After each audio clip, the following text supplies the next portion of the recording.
ఇది మిమ్మల్ని heavy damage చేస్తుంది. ఎందుకంటే నైరుతి అనగానే మీరు అనుకోవచ్చు సార్ ఇక్కడ నైరుతి ఎందుకు ఉంటుంది సార్, మీ మేసిరేడి అక్కడ ఉంటుంది కదా అంటాం జనరల్గా, అంతే కదా.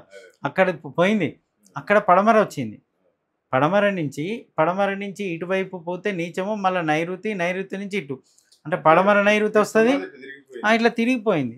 ఇక నైరుతి ఇక్కడికి వచ్చి కూర్చుంది.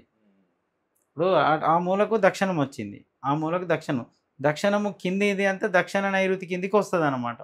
సో ఇది నైరుతిలో వచ్చింది స్వామి. ఇది మంచి స్థానం అయితే కాదు. ఎందుకు నైరుతి అని అంటే, ఇప్పుడు ఈ ద్వారాన్ని మంచి ద్వారం అన్నా కదా, ఈశాన్యానికి డయాగ్నల్గా నైరుతి వస్తుంది. ఇప్పుడు జనరల్గా అటు ఆ మూలకు ఈశాన్యం అయితే ఈ మూలకు నైరుతి అవుతుంది కదా. ఇప్పుడు ఇగో ఇది ఈశాన్యం అన్నాను కదా, దానికి ఇట్లా వస్తుంది అనమాట. కాబట్టి ఇది ఒకటి డ్యామేజ్ ఉంది స్వామి. దీనివల్ల చాలా నెగిటివ్ ఇంపాక్ట్ మీ మీద పడుతుంది. యజమాని పెద్ద కొడుకు, మీ తర్వాత మీ పెద్ద కొడుకు మీద అటాక్ ఉంటుంది.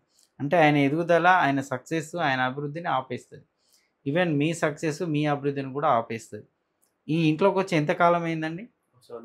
7 years అయింది.